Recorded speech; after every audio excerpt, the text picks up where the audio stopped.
Now, we knew Joe Biden liked to skinny dip in front of the Secret Service agents when he was VP, but this weekend, Joe Biden let it all hang out on the South Lawn. He threw a big gay pride party at the White House, and they freed the nip. Welcome to the White House. Thank you.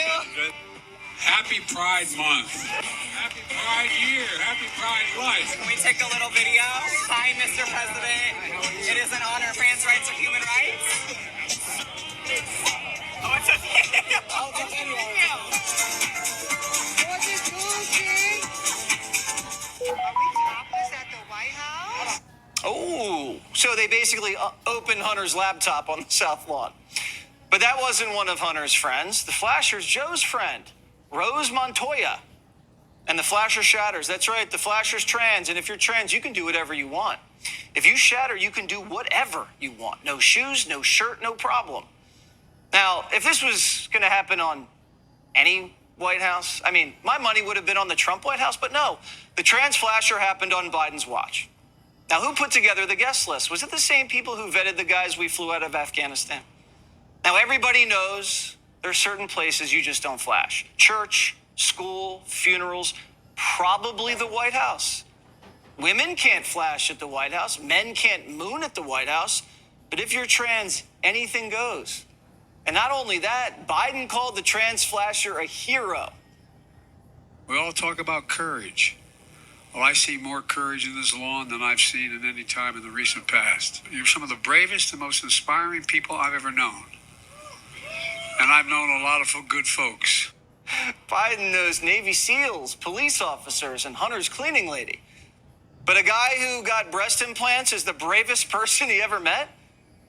I got back surgery last year. Nobody called me brave. Children step over needles to go to school in San Francisco. They walk through gunfire on the South Side. They're not the bravest. Biden's inspired by the trans flasher. Does the trans flasher regret exposing himself to children at the White House? First of all, going topless in Washington, D.C. is legal. And I fully support the movement in freeing the nipple. I decided to join them and cover my nipples just to play it safe because I wanted to be fully free and myself. I had zero intention of trying to be vulgar or be profane in any way. I was simply living in joy. Trans flasher, it's fine. There's no rules in this administration. There's no border. There's no debt limit. There's no inflation. New gurus can steal luggage, first sons can smoke crack on camera, and the president can take foreign bribes. The trans flasher represents decency. What is on the ballot here is the character of this country.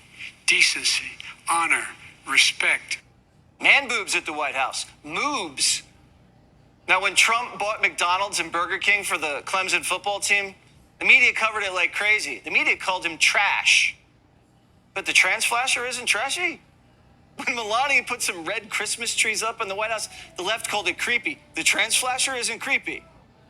Now imagine if one of Trump's guests got naked on the lawn. I mean, if Kid Rock mooned America, they'd still talk about it.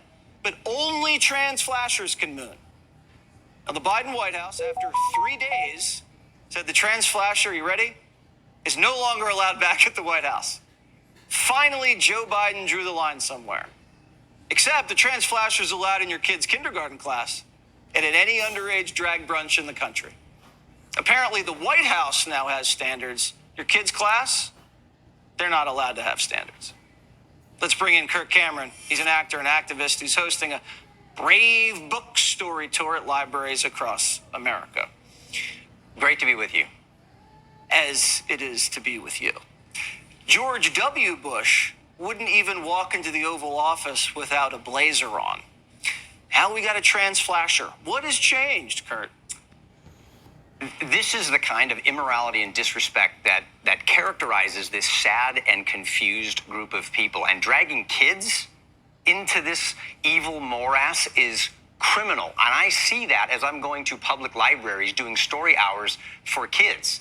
And a little lesson from history, Joe Biden raised the pride flag in violation of U.S. flag protocol.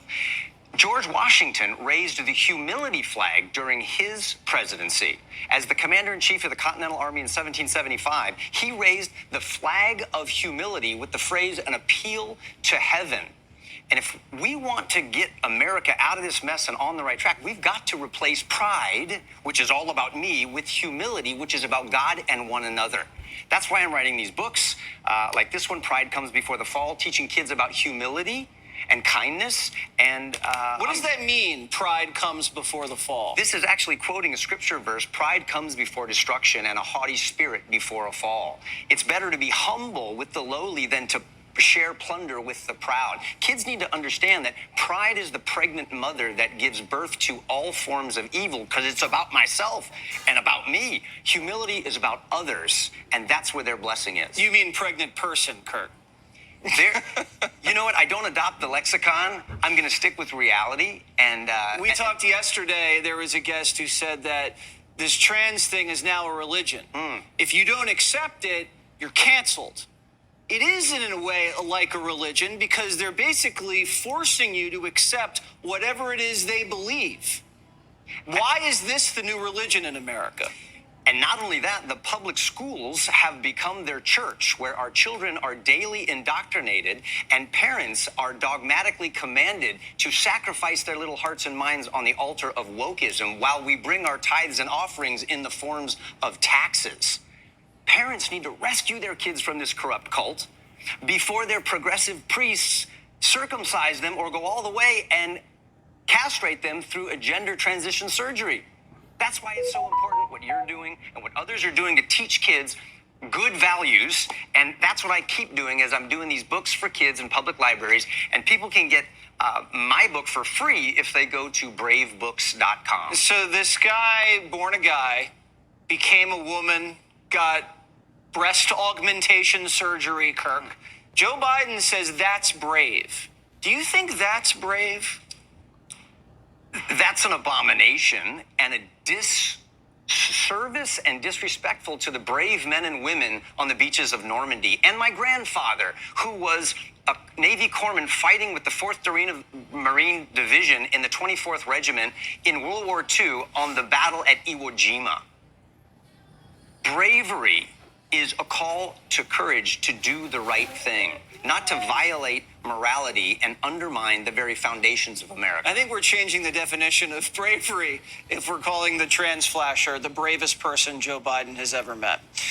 Maybe it is brave to flash at the White House. Maybe that is brave, but you got to have some sort of formality, a little respect for the people's house. Isn't that what they always say? This is about respect. Yeah. It's got to go both ways. Yeah. I'll give you the last word. Thank you.